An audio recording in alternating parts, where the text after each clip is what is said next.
couteau de cuisine, couteau de salle à manger.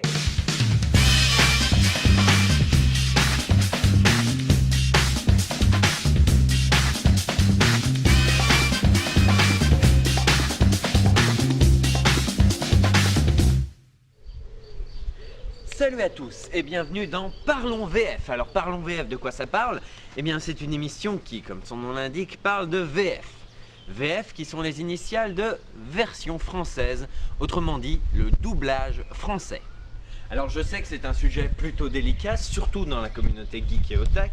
J'entends beaucoup de « Oui, les VF, c'est horrible, ça aurait jamais dû exister. Les acteurs, ils sont tous mauvais, il n'y en a pas un seul de crédible. Il n'y a que la VO, tout le reste, c'est nul. Ça devrait être interdit, les VF. » Bon, je sais, j'exagère un peu, mais des fois, j'entends des trucs pas si éloignés de ça.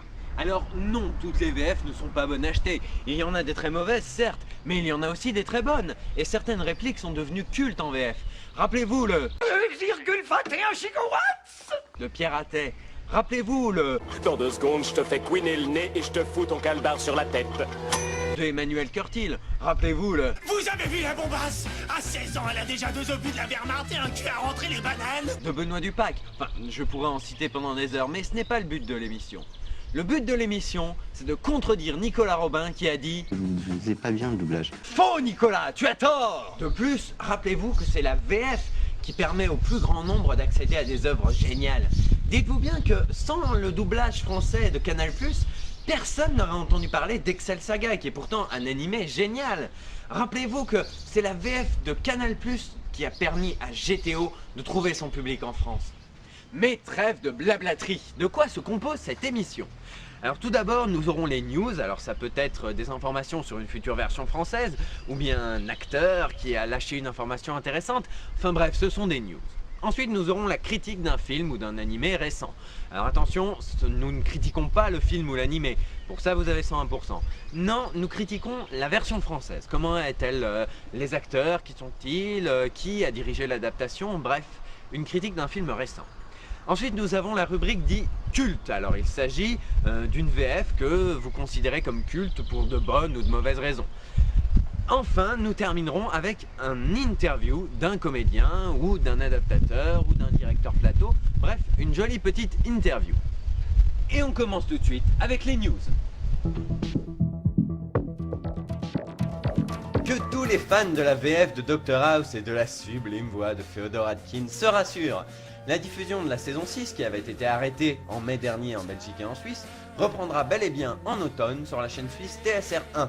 Les raisons de cet arrêt sont dues à un excès de zèle de la part des boîtes de doublage, qui ont en effet lancé le doublage de la saison 6 alors que les adaptateurs n'avaient pas encore traduit la deuxième mi-saison. Mais pas d'inquiétude donc, Dr House reviendra bien sur les écrans suisses en septembre. Par contre, pour la France, magnifique pays, nous n'aurons le début de la saison 6 qu'au printemps 2011. Ah, les joies de TF1. Alors que des rumeurs circulaient sur un éventuel film d'animation ayant pour héros le personnage de BD Titeuf, Arthur Pestel a lâché l'info lors d'une interview pour Génération Manga. Le film est bel et bien en chantier. En effet, il vient de terminer les enregistrements de voix pour le personnage de Marco. C'est donc confirmé et officiel, le projet Titeuf le film est bel et bien en marche. Vous ne le savez peut-être pas, mais une nouvelle série d'OAV mettant en scène le personnage de Cobra, le héros de la série animée des années 80, a récemment vu le jour et a été diffusée en avant-première au festival Japan Expo. Mais ce que vous ne savez peut-être pas, c'est que Jean-Claude Montalban, l'interprète de Cobra dans la première série, a annoncé lors d'une interview qu'il participerait au doublage français de cette nouvelle série d'OAV. La preuve que parfois, les fans d'un vieil animé sont respectés et entendus. Enfin, on termine avec une assez grosse news. William Corrin, l'adaptateur français de la série, l'avait plus ou moins annoncé durant une interview, mais l'information est maintenant confirmée de toutes parts. South Park, l'éternelle arlésienne de l'édition DVD française, va enfin sortir chez nous.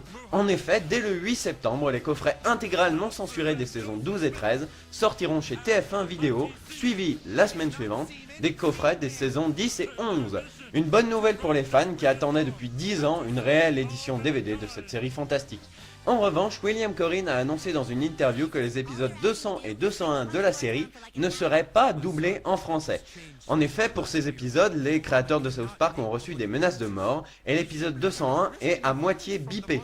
William Corrin, pour sa part, a annoncé qu'il ne voyait pas l'intérêt de traduire un épisode à moitié bipé. Eh bien, c'était de bien belles news, comme dirait Benoît, et nous allons tout de suite enchaîner avec la critique. Alors, qu'est-ce que nous allons critiquer aujourd'hui? Enfin, plutôt quel VF nous allons critiquer aujourd'hui? Eh bien, nous allons critiquer le doublage d'un film pas tellement récent, il est sorti l'année dernière. Nous allons critiquer la VF de Inglourious Basterds de Quentin Tarantino. Par contre, nous n'allons pas rester ici parce qu'il y a des mouches et des oiseaux. Donc nous allons nous retrouver en plateau.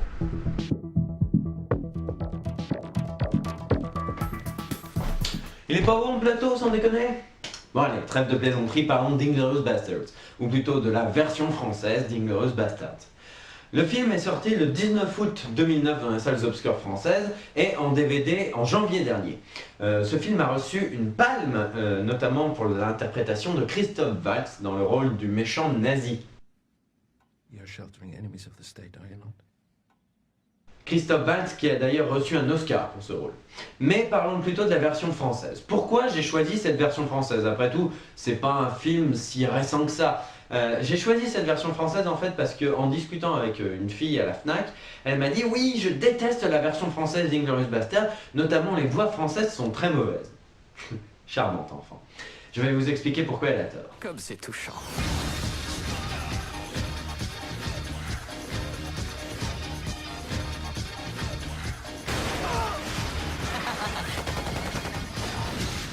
Alors c'est vous le chasseur de juifs. C'est un bingo! C'est comme ça qu'on dit? C'est un bingo? On dit juste bingo. Donc, la version française d'Inglourious Basterds a été faite au studio Alter Ego. Donc c'est une petite boîte qui ne sort que peu de films par an, une vingtaine environ. Néanmoins, chacun des films qui sortent de ce studio est généralement d'une très bonne qualité en termes de version française, et notamment Inglourious Basterds. Sylvie Corrier s'est occupée de l'écriture des textes français. Quant à la direction d'acteur, elle est de Hervé Ikovic, qui est le fondateur du studio Alter Ego. C'est généralement lui qui s'occupe de la direction artistique des films qui sont doublés là-bas. Mais parlons du casting vocal, car je suppose que la première question que vous vous poserez est qui double Christophe Waltz? Eh bien, vous allez croire ou vous allez pas croire, mais le doubleur de Christophe Waltz n'est autre que Christophe Waltz. Putain de bordel! En effet, Christophe Waltz, parlant couramment français, il a volontiers accepté de se doubler lui-même. De même pour Diane Kruger, Bridget von Hammersmark dans le film, elle est également doublée par Diane Kruger. Assez intéressant, Diane Kruger qui, entre parenthèses, fait du doublage en dehors de ses propres rôles. Elle a notamment travaillé sur Zombieland. C'est le seul exemple récent qui me vient à l'esprit. Concernant par exemple Denis Ménochet et Mélanie Laurent, qui sont deux acteurs français qui parlent anglais dans le film, eh bien ils sont de même doublés par Mélanie Laurent et Denis Ménochet. Concernant le reste du casting français, les studios Alter Ego se démarquent généralement des autres studios en faisant appel à des comédiens assez peu familiers au monde du doublage. Néanmoins, pour Brad Pitt, qui est quand même un acteur assez connu du grand public, ils ont décidé de faire appel à un de ces comédiens attitrés, à savoir Jean-Pierre Michael, qui l'a donc doublé sur des films comme Snatch, L'étrange cas de Benjamin Button, Mr. and Mrs. Smith et les trois Ocean, Ocean 11, Ocean 12, Ocean 14. Il est valable? C'est le meilleur. C'est également lui, et vous l'aurez peut-être reconnu, qui double Neo dans la trilogie des Matrix. Je ne connais pas l'avenir. Je ne suis pas venu vous dire comment tout ça finira. Je suis venu vous dire comment ça va commencer. Néanmoins, les autres personnages sont plutôt doublés par des comédiens inexpérimentés du doublage. Par exemple, le lieutenant Archie Hickox, qui est donc un lieutenant anglais dans le film. Lieutenant Archie Hickox! Il est donc doublé par Christian Gonon, qui n'est pas n'importe qui est un comédien de la comédie française, messieurs. Et ainsi que les neiges d'antan, disparues à jamais. Bravo, mon général. De même pour le soldat Wilhelm. Toi, t'es quoi? Allemand, espèce de crétin! Eh bien, lui aussi est doublé par un acteur de théâtre, Jörg Stickel. Ah, ça fait qu'on n'est pas dans le même camp alors. Ouais, c'est vrai. Enfin, pour donner un dernier exemple, le bâtard Denis Denovitz. Putain de bordel!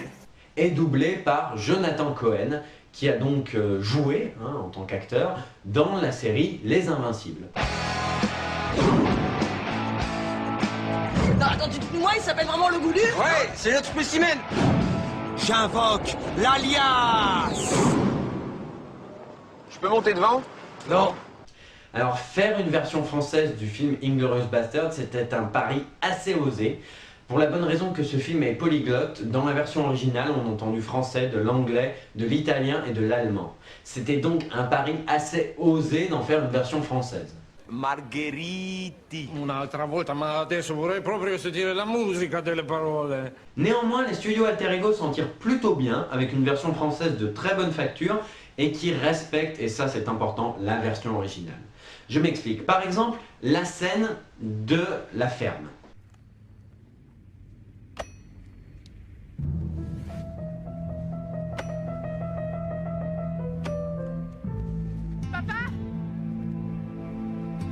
Dans cette scène, sans trop spoiler, il y a une longue scène de dialogue entre le général nazi et le fermier français.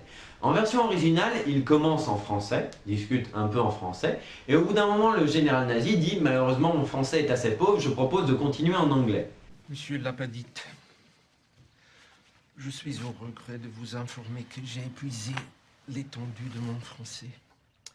Continuer à le parler si peu convenablement ne ferait que me gêner. Cependant, je crois savoir que vous parlez en anglais tout à fait correct, n'est-ce pas? Oui.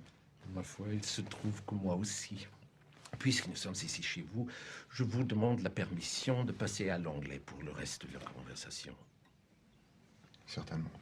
Et cette phrase est très importante pour la suite, puisque plus tard dans la scène, les juifs qui sont cachés sous le plancher ne comprendront pas ce qui se trame puisqu'ils ne parlent pas anglais.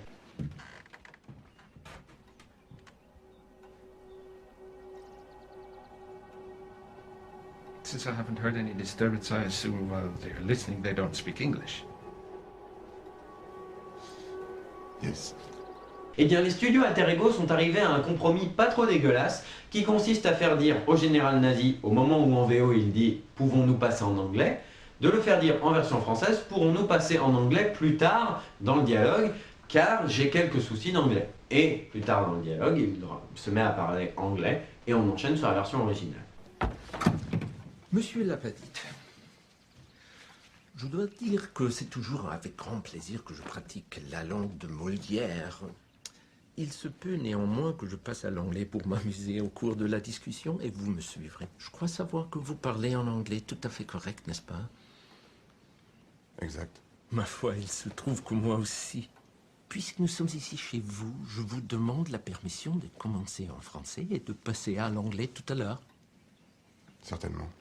C'est un compromis assez original qui évite de ne pas traduire toute la scène et ainsi de perdre l'esprit du film, et qui évite à la fois de garder tout le passage en version originale.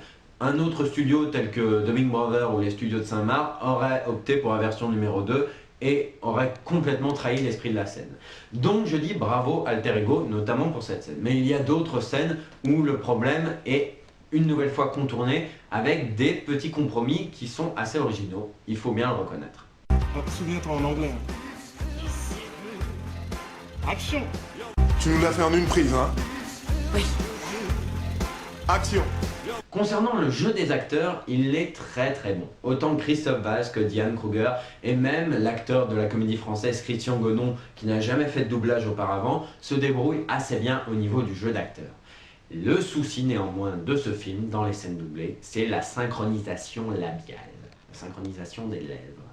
La particularité qui me rend si efficace comme chasseur de juifs, c'est, contrairement aux soldats allemands de base, je sais me mettre dans la tête d'un juif. Vous l'aurez compris, ils ne sont pas toujours très justes. C'est l'inconvénient de rester trop proche de la version originale. On écrit des textes qui n'ont rien à voir au niveau des lèvres et c'est très difficile après de rendre bien. Ce qui fait que quand on regarde le DVD sur une platine de salon, on est parfois pris l'envie d'appuyer sur la touche changer de langue. Tiens, puisqu'on parle du DVD, un grand bravo à Universal, l'éditeur français du DVD.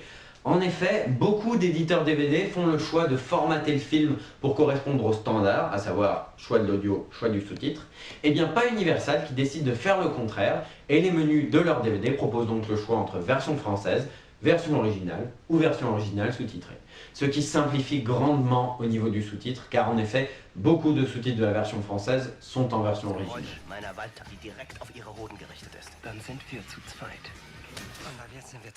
Pour conclure, on peut dire que Inglourious Basterds dispose d'une très bonne VF. L'adaptation est très respectueuse de la version originale, les acteurs sont tous très bons, donc rien à dire, c'est vraiment une bonne version française. Alors c'est vrai que les problèmes de synchronisation labiale font parfois tourner de l'œil les spectateurs les plus aguerris. Néanmoins, c'est assez pardonnable dans la mesure où il y a énormément de scènes qui restent en VO dans la version française, qui font donc que cette version française est vraiment une réussite et que je vous encourage à la voir. Si t'as entendu parler de nous, Werner, tu sais bien que c'est parce que notre rayon, c'est la liquidation de nazis. Et les affaires sont en plein boom, c'est sûr. Voilà, cette critique est maintenant terminée. Alors, pour conclure, Inglourious Basterds, VO ou VF? Bien, étant donné que les deux se ressemblent énormément grâce à l'excellent travail des studios Alter Ego, tant au niveau des dialogues que des jeux d'acteurs, eh bien, je vous conseillerais n'importe lequel au choix. Les cinéphiles aguerris choisiront la VO, ceux qui sont un peu moins courageux choisiront la VF, mais dans l'ensemble, les deux se valent évidemment. Voilà. Retour à l'extérieur.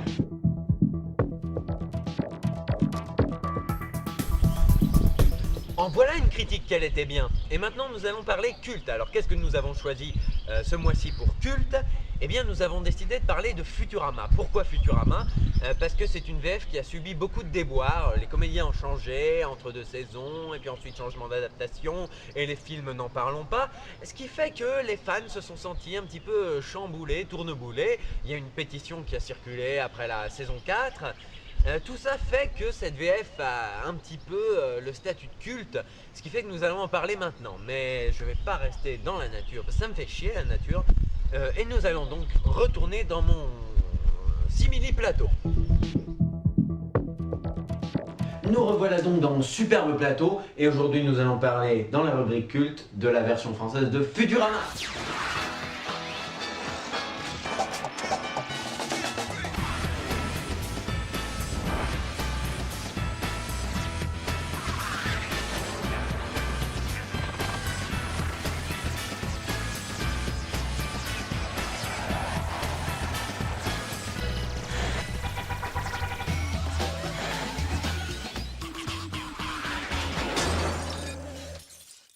Donc Futurama est une série américaine de Matt Groening, le papa des Simpsons. Elle a été diffusée de 1999 à 2003 sur la chaîne de la Fox. Elle raconte l'histoire de Fry, un jeune humain américain de 20 ans un peu paumé, qui va être cryogénisé par erreur et qui va se retrouver en l'an 3000. Et dans l'an 3000, de tas de choses ont changé. Il va donc être engagé comme livreur dans le service Planet Express, où il va livrer tout un tas de choses dans l'espace en compagnie du cyclope Leela et du robot alcoolique Bender. Alors 4 saisons de cette série télé ont été produites, donc il existe 4 coffrets DVD. Néanmoins, la série a été découpée en 5 saisons pour la diffusion télé. En France, les droits pour les 3 premières saisons ont été achetés par Canal+ pour les diffuser en antenne, en clair, à partir de février 2000. En raison d'un léger problème technique, nous allons maintenant diffuser 8 dessins animés d'affilée. À l'époque, on a salué, et on salue encore aujourd'hui, la qualité de cette version française. En effet, les acteurs sont bien choisis, les dialogues sont proches de la version originale, bref, c'est vraiment une réussite. Au texte, on retrouve William Corrin, qui est l'auteur des textes français de South Park et qui en écrit également les sous-titres. Il a également travaillé sur Team America Police du Monde et sur American Dad, et pour les plus otaques d'entre vous, sur la première partie de la série télévisée GTO.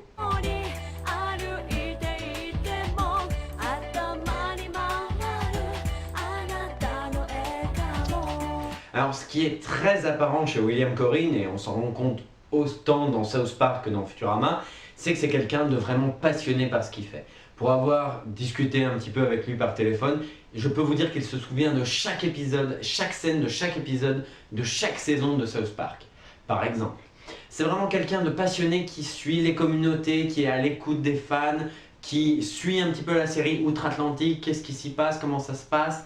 Bref, c'est vraiment quelqu'un de passionné et ça se ressent au niveau des textes. Les textes en version française sont vraiment superbes, les blagues en version originale sont bien traduites, quand elles sont pas compréhensibles par le public français, ils trouvent un équivalent. And this is my universal translator. Unfortunately, so far it only translates into an incomprehensible dead language. Hello. Bonjour. Crazy gibberish. Et ça, c'est mon traducteur universel.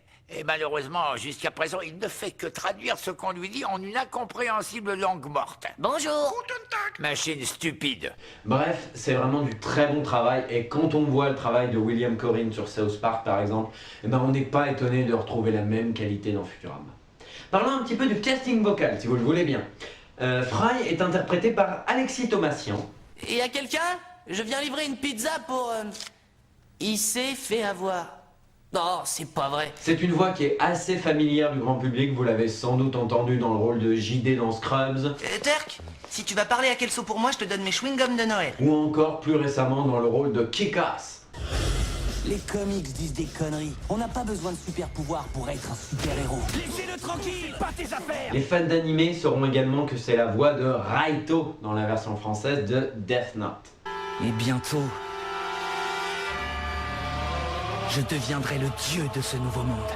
Tout comme William Corrin, Alexis Thomasian est quelqu'un de généralement investi dans ce qu'il fait. Il écoute les fans, il répond aux mails, et surtout dans Futurama, mais on y reviendra un petit peu plus tard. Concernant son interprétation de Fry, elle est vraiment superbe. Son timbre de voix est proche du timbre de voix de Billy West, donc le comédien version originale. So this is where they stick old people. It's horrific. Alors c'est là que finissent toutes les personnes âgées, c'est horrible. Il rend le personnage vraiment vivant et il a parfaitement cerné sa personnalité, son côté un peu naïf, simplet. Bref, cet acteur n'est pas bon dans tout ce qu'il fait, mais en tout cas dans Futurama, il est superbe. Oh, flatté. Leila, donc la Cyclope, est interprétée par Blanche Ravalek. Vous n'avez qu'un œil? C'est normal, je suis extraterrestre. On peut changer de sujet? Cool, une extraterrestre. Votre race a pris le contrôle de la Terre? Non, je travaille ici, c'est tout. Alors vous la connaissez sans doute comme la voix française de Brie Van de Kampf dans Desperate Housewives. De manière générale, c'est elle qui fait la voix de Maria Croft depuis Melrose Place. Elle aussi est exemplaire dans son interprétation de Leila.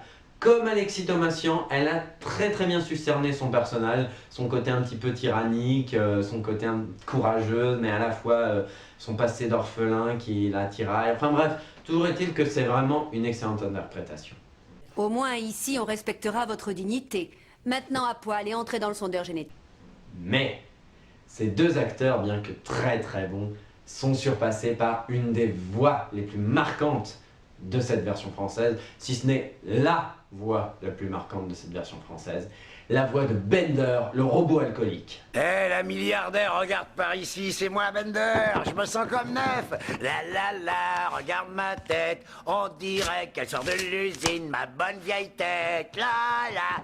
Bon bah le spectacle est fini, je suis crevé. Bender, donc un des personnages les plus attachants de Futurama, et une des voix françaises les plus aimées de cette VF, même par les gens un peu détracteurs de la VF. Il est interprété par Bernard Tiffen. Bernard Tiffen que vous avez pu entendre par exemple dans L'étrange Noël de Monsieur Jack, où il interprète le docteur Finkelstein. Entrez, voyons, c'est ouvert. Docteur Jack Skellington. Mais je pense que la plupart d'entre vous le connaissent surtout pour être la voix française du dieu vivant sur internet. Je parle bien sûr de Chuck Norris. Chuck Norris qui l'interprète dans Portée disparue.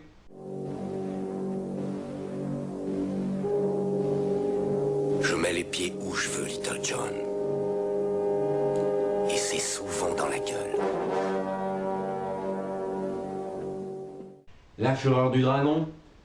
Et évidemment dans Walker Texas Rangers. Ton cousin avait vu juste.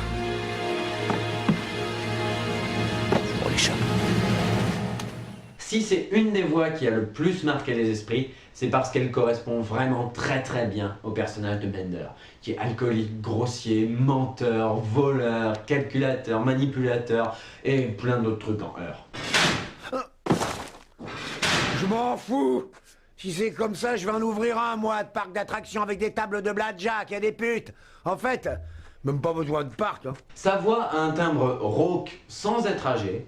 Il arrive vraiment à mettre toute son énergie quand il le faut. Il arrive à être plus calme quand il faut être plus calme. C'est vraiment un acteur excellent pour un personnage excellent. Et à côté de ça, William Corrin écrit des textes vraiment parfaits pour ce personnage. Donc rien à dire, c'est vraiment THE personnage de la série. Ah oui, pas de place pour Bender, hein. Je m'en fous, je vais me construire le mien de module lunaire, avec des tables de blackjack et des putes. D'ailleurs, j'ai pas besoin de module lunaire ni de blackjack. Oh, et puis ça me gonfle. Bref, tout cela fait que Bender a des bonnes raisons d'être adulé. Bon, je vais pas trop parler du reste du casting parce que sinon on en a pour des heures, mais sachez qu'ils sont tous du même niveau. On apprécie énormément le professeur Zoidberg, qui est lui aussi interprété par Bernard Tiffen, comme quoi il n'est pas cantonné à un seul personnage. On apprécie beaucoup Zap Brannigan, qui est interprété par Lionel Mellet. Le professeur Farnsworth, Jean-Pierre Moulin. Bon, je peux pas les citer tous, encore une fois, mais ils sont vraiment tous très bons. Mais, hélas, et c'est là qu'est l'os, tout va basculer à partir de la 4e saison. En effet, les saisons 4 et 5 de la série n'ont pas été achetées par Canal+, et n'ont donc pas été doublées. Ce qui fait que dans le coffret de la saison 3, les épisodes de la saison 4, la saison 4 télédiffusée, je ne sais pas si vous suivez, bref, les épisodes n'ont pas été doublés, ce qui est un peu du foutage de gueule. Donc ils sont restés en version originale sous-titrée français. Mais fort heureusement, ou pas, la saison 5, elle, sera doublée par le studio Shinkel, qui est, jusqu'à présent, habitué aux animés japonais. Et là, c'est le drame.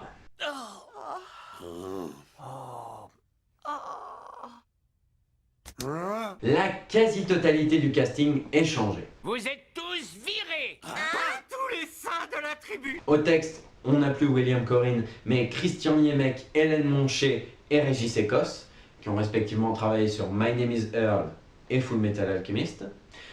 À la direction d'acteur, on retrouve Gilbert Lévy, qui est un acteur, auteur et directeur de plateau qu'on retrouve beaucoup dans le monde du doublage, et qui a déjà travaillé avec Christian Niemek sur My Name is Earl et Arrested Development.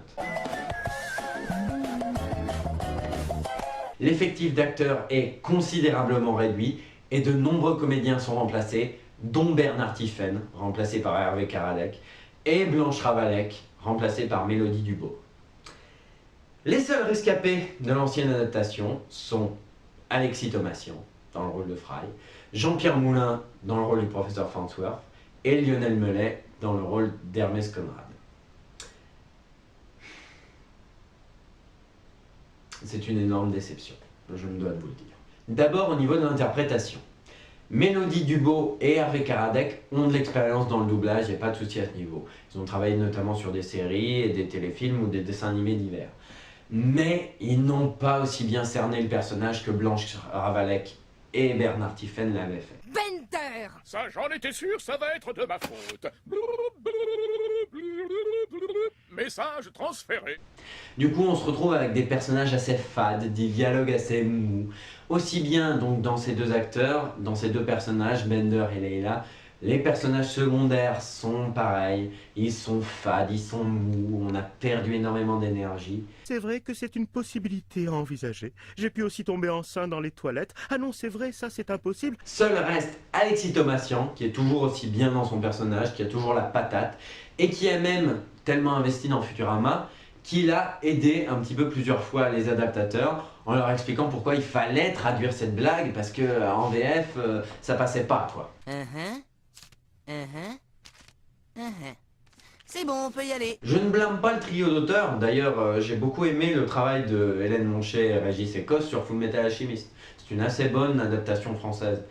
Mais cette série, qui est Futurama, a un ton particulier, si vous voulez, un côté provocateur, un petit peu titillant, et c'est pas à la portée de n'importe qui de traduire un petit peu cet esprit. William Corrin, il avait déjà de l'expérience sur South Park, ce qui fait qu'il était à l'aise sur Futurama pour traduire ce genre de trucs.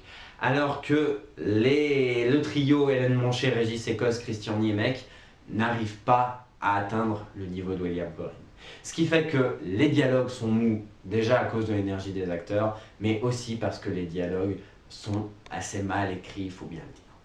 Honorable tête de juge, le crustacé ici présent a ingéré le drapeau qui nous est cher. J'exerçais ma liberté d'expression, le principe le plus sacré de la Terre. On a même parfois des dialogues édulcorés, des blagues pas traduites, et tout ça fait que bon bah c'est dommage quoi. Navré que ça n'ait pas marché pour toi. Du coup, il y a eu un véritable tollé sur la toile et dans les communautés de fans. Il y a eu une pétition lancée par une poignée d'irréductibles pour demander et exiger le retour des voix originales françaises. La voix la plus regrettée par les fans étant celle de Bender, Hervé Karadec n'arrivant pas au niveau de Bernard Tiffen. En 2007, on annonce que 4 téléfilms Futurama vont être produits par la Fox, à savoir Bender Big Score, la grande aventure de Bender, The Beast with a Billion Back, le monstre aux milliards de tentacules, Bender Big Game, le grand jeu de Bender, et Into the Green Yonder, traduit en français par Vous reprendrez bien un dernier verre. Alors pour le coup, les fans sont entendus. En effet, ces 4 téléfilms signent le retour au studio Sophie, concernant le doublage, et également le retour des comédiens Blanche Ravalec, Bernard Tiffen, et la quasi-totalité du casting original. Je dis quasi-totalité parce qu'il manque quelqu'un sur ce petit tableau de chasse. Il manque Alexis Thomasian, la voix française de Fry. Assez cocasse, n'est-ce pas? La vérité, c'est qu'il a quitté l'aventure à cause d'un changement de ton au niveau de l'adaptation et surtout du nombre insuffisant de comédiens et du délai pour assurer le doublage. En effet, il disposait d'une journée et ils étaient une dizaine pour doubler un film, ce qui est relativement insuffisant, vous en conviendrez. Je renonce. Eh ben voilà. Du coup, il laisse sa place à Laurent Mantel dans le rôle de Fry, que vous avez déjà pu entendre dans des séries comme Amour, Gloire et Beauté, Las Vegas ou Amoureusement Vôtre. C'est pas des références, mais enfin bon. Amour, gloire et beauté. La direction d'acteur est maintenant entre les mains d'Olivier Lips et l'écriture des textes est entre les mains de Jérémy Etchegoyen. Purée, ça devient compliqué. Et je parie que ça va devenir encore plus compliqué. Alors effectivement, on est content d'entendre de nouveau Bernard Tiffen et Blanche Ravalec dans les rôles de Bender et Leila, mais il manque quelque chose à cette version française. Elle n'a pas la saveur des premières saisons. Déjà au niveau de l'adaptation, on sent bien que Etchegoyen a voulu copier William Coryn et le style surtout inimitable pourtant de William Coryn. Du coup, on a une survulgarité dans ces 4 téléfilms. Zoidberg, je vais vous enfoncer le pied si profond dans le cul que vous... En effet, on entend beaucoup de gros mots comme putain ou bordel de merde, et ça gâche un petit peu l'écoute. C'est dommage, on voit que Jérémy Etchegoyen a voulu copier William Coryn, et du coup il distribue des gros mots comme on distribue des bonbons. Fils de putain, putain de... Oh, et pas de putain de problème d'agressivité. C'est dommage. En plus de ça, il faut ajouter quelques traductions un peu hasardeuses et une voix qui traduit tout le temps, sans cesse, sans interruption, tout ce qui est écrit en anglais à l'écran. Et c'est très énervant. Ça tape sur les nerfs très vite. Appartement meublé pour robots. Clinique aux robots psychopathes criminels. T'es avec les grands de ce monde. On ennemi du singe.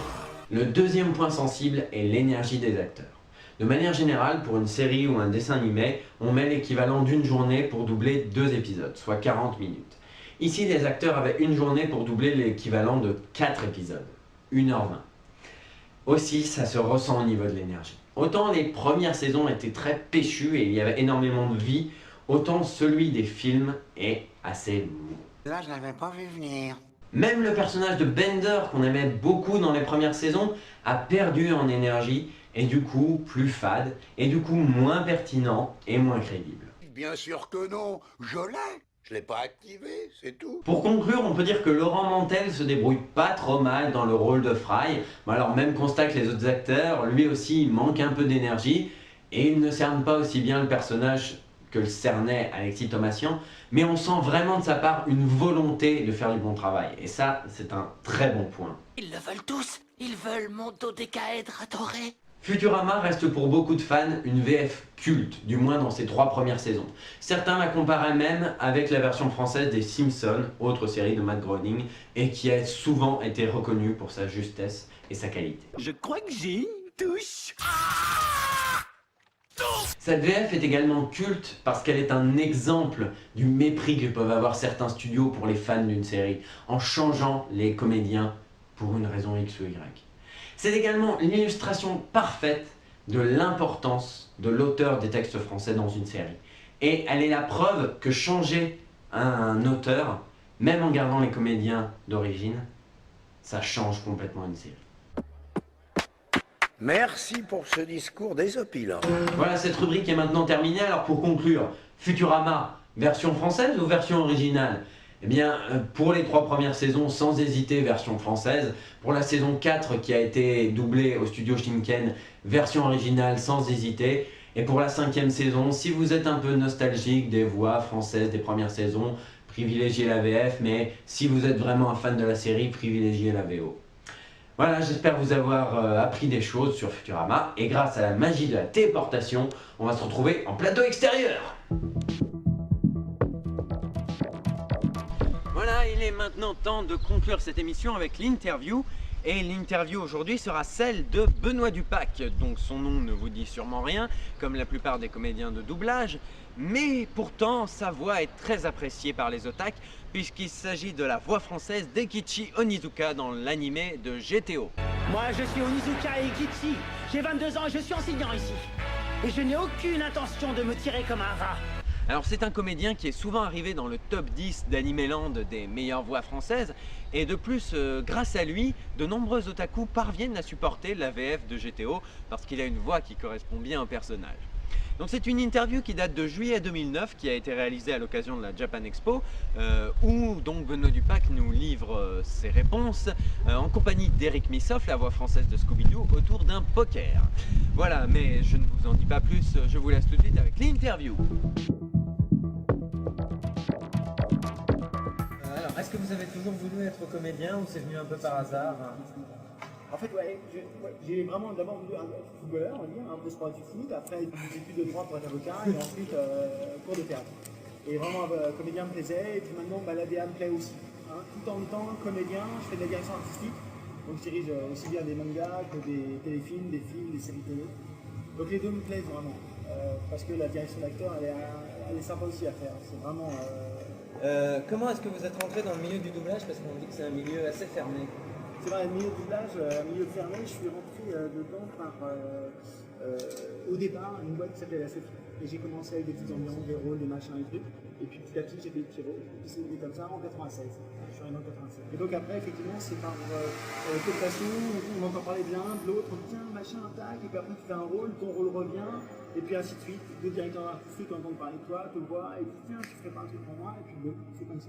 C'est vraiment, il n'y a pas de recette. Hein. C'est vrai que la synchro, il faut assister et avoir de la chance, comme dans toute...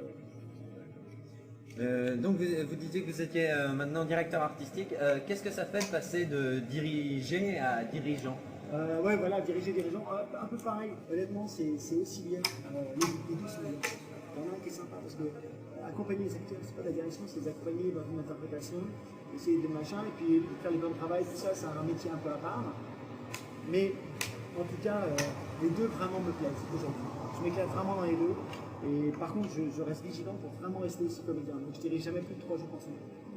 D'une manière générale, je refuse plus de 3 jours de direction par semaine pour rester open sur les 3 autres jours en été. D'accord. Vous arrive-t-il souvent de revoir votre travail? Ah oui, revoir mon travail et puis pas être content parfois. Mais encore une fois aussi, il y a, on ne peut pas tout faire et on n'est pas bien sûr. Ça c'est vraiment important de le dire, hein, vraiment. Et avec l'unité que j'ai par rapport, je sais que j'ai pas machin, mais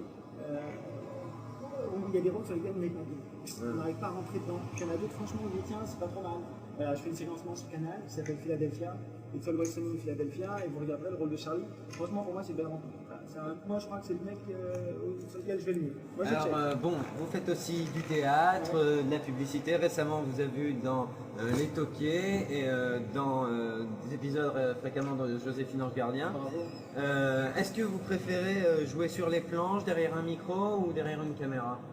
Franchement, derrière une caméra, franchement, c'est très bien, parce que c'est super confort en fait. On ne fout pas grand chose. Et honnêtement, on va souvent du pays. Là, j'étais 2 semaines pour les Toquiers numéro 2 à Marseille. J'ai un angle de New. Franchement, c'est confort. On est bien. Il ne faut pas que les mecs ça raconte quand ils sont en image. Parce que quand ils sont en image, c'est juste des stars. C'est juste déjà génial d'être à l'image. Donc vraiment, je pense qu'on travaille beaucoup plus laborieusement au théâtre, qui est un art magnifique, mais un art difficile. Le doublage est formidable, c'est une éclat complète, donc on est dans le ludique complet. Les tournages, c'est la cerise sur le gâteau. Si je devais en mettre 3, je dirais que le théâtre, évidemment que c'est magnifique, mais c'est laborieux dans le sens où la répétition, tout ça, c'est souvent moins rémunérateur que la synchro et le tournage. Donc voilà. Alors, le grand public vous connaît surtout pour avoir doublé Brian Krause dans Charmed, Léo, Lettres de Lumière. Oh, je l'ai fait hier soir sur un film, il tourne beaucoup là en ce moment sur des longs métrages et des téléfilms américains. Donc j'ai pris hier soir. Au départ, je l'ai fait sur Charmed, il avait Céline Villim, il avait un petit rôle et il est revenu. Cet homme-là est revenu, donc je check. Il est revenu et après il a fait 9 ans de série, 9 ans de série de Charmed. Et au départ, ça ne devait pas être un très gros rôle au départ. En 2001, Canal+ vous a choisi pour le rôle d'Ekichi Onizuka dans le manga GTO. 22 ans, célibataire libre comme l'air. Ah, c'est génial. Ah, vous avez vu la bombasse? À 16 ans, elle a déjà 2 obus de la Wehrmacht, un cul à rentrer des bananes. C'est Ekichi Onizuka. Ah, il est magnifique ce rôle, franchement. Est-ce que c'était votre premier manga ou... Ah non, j'en avais vendu un petit peu avant.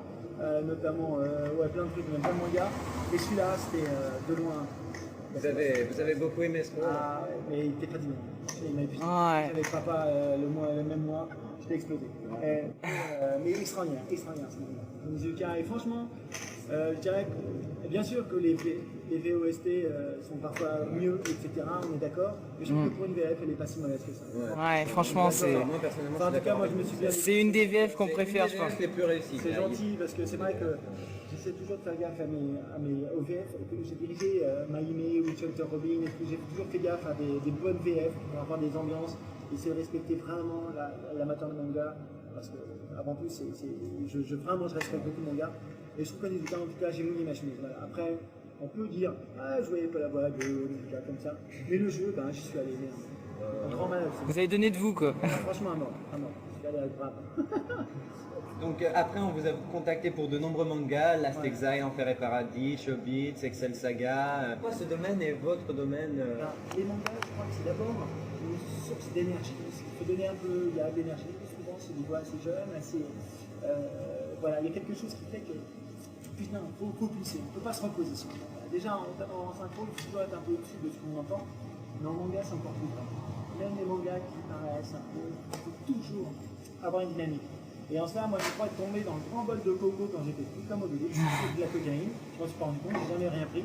Mais je suis tombé en énergie très vite. J'ai toujours eu beaucoup d'énergie. Donc pour les mangas, je pense que ça peut être un résultat, une des causes, en tout cas, une des raisons.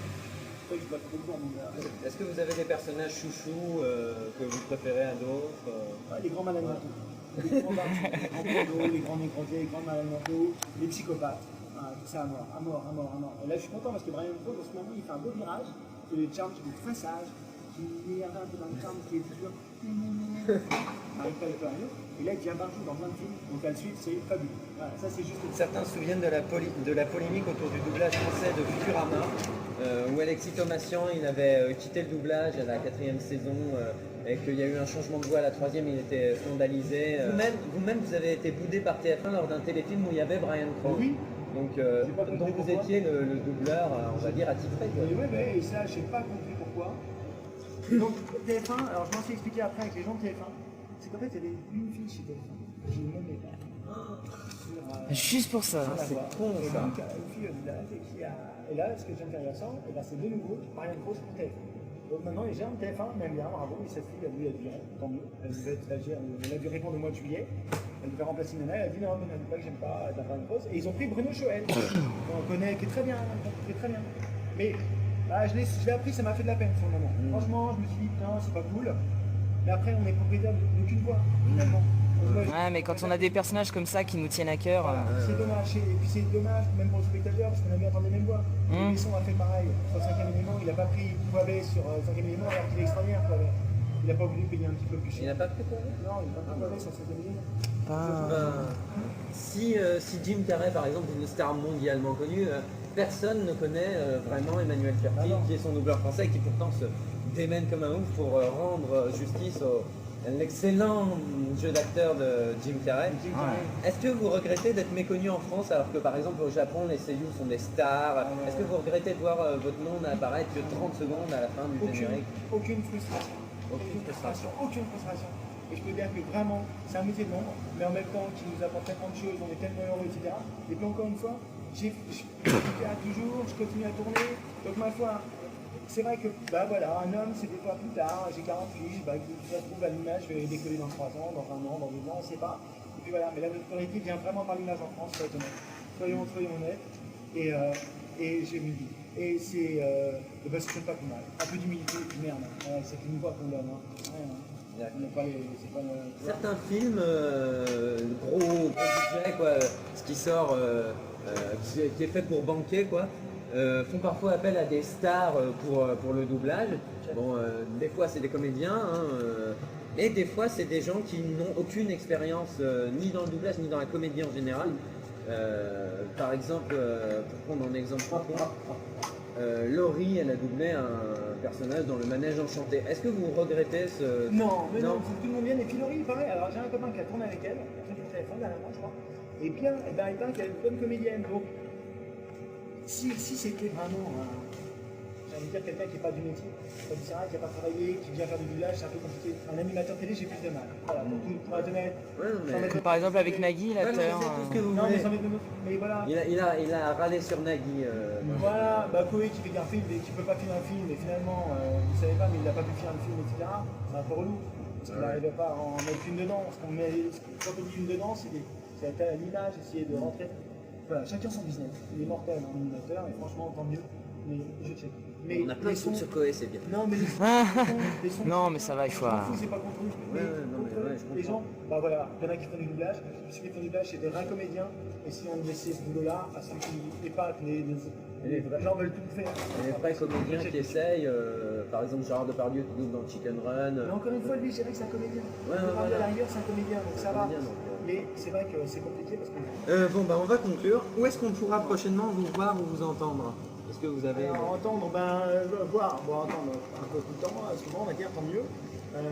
Ouais, grosse série Philadelphia, franchement, il y a d'autres trucs, mais... Et voir, j'ai tourné les Tokyo 2, voilà, donc TF1 encore, pour la rentrée, on a tourné Marseille. Et puis je fais un petit projet qui peut être pas mal, voilà, je peux pas en dire plus, mais au cas où c'est informateur. Est-ce que vous avez des conseils à donner aux jeunes qui enregistrent pour des sagas ou qui voudraient faire votre métier, même si au niveau du jeu honnêtement, alors d'abord cours de théâtre, franchement une petite formation théâtrale parce que venez pas au doublage si vous n'avez pas fait de comédie, un petit peu, vous n'êtes pas testé à la comédie, parce que vous allez être mal reçu, parce que les gens vont dire mais vous n'êtes pas comédien, vous n'êtes pas donc légitime, donc trouvez une légitimité, oui, par rapport à ça. 850 parce qu'il faut que j'arrête Donc voilà, donc formation comédien et de la comédie, naturellement, il viendra vers le doublage, vers la publicité, vers les téléfilms, vers les choses comme ça. Mais au départ, prendre des cours de théâtre, voilà. Venir sur la capitale, c'est un petit peu obligatoire parce que les studios sont sur la capitale. Voilà. Maintenant, en compagnie théâtrale, vous pouvez commencer le théâtre n'importe où. Conclusion, vas-y, filme, enfin voyons. Bravo d'abord à vous deux, messieurs. D'abord, vous êtes très sympas. Donc déjà, première chose, personne ne vous jettera avec le sourire que vous avez, vous êtes très cool. Et ensuite, aimez la vie, éclatez-vous. Faites ce qui vous paraît d'abord au départ à votre âge. Allez vers vers quoi vous voulez aller. Ensuite, s'il y a des murs, essayez de les contourner. Et puis, amusez-vous, éclatez-vous dans ce que vous faites. Voilà, surtout parce que la vie va vite. La vie est courte. Et vous ne prenez jamais un sérieux. D'accord? Et il n'y a rien de grave. Ça, il n'y a pas de problème. C'est la mort qui est grave, qui vous sépare, mais le reste, c'est rien. D'accord? Eh ben, super. Merci beaucoup. Voilà, cette émission touche à sa fin. J'espère vous avoir appris des choses. J'espère que vous avez passé un bon moment.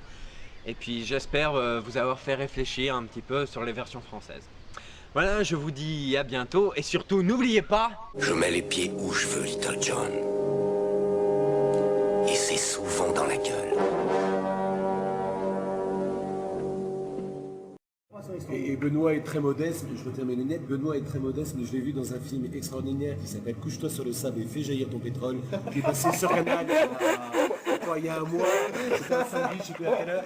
Il était jeune, hein, mais extraordinaire. Fais jaillir ton pétrole. Comme ça c'est fini. Le mec est en train de ruiner ma carrière sur internet. Si vous trouvez ce film-là, vous me l'envoyez, parce que alors là, avant qu'on voit des trucs comme ça, salopard. Tout ça parce qu'il est yougoslave. Effectivement, il a tourné dans de gros pays avec les animaux. Salaud, il a fait un escroc. Il veut casser ma carrière.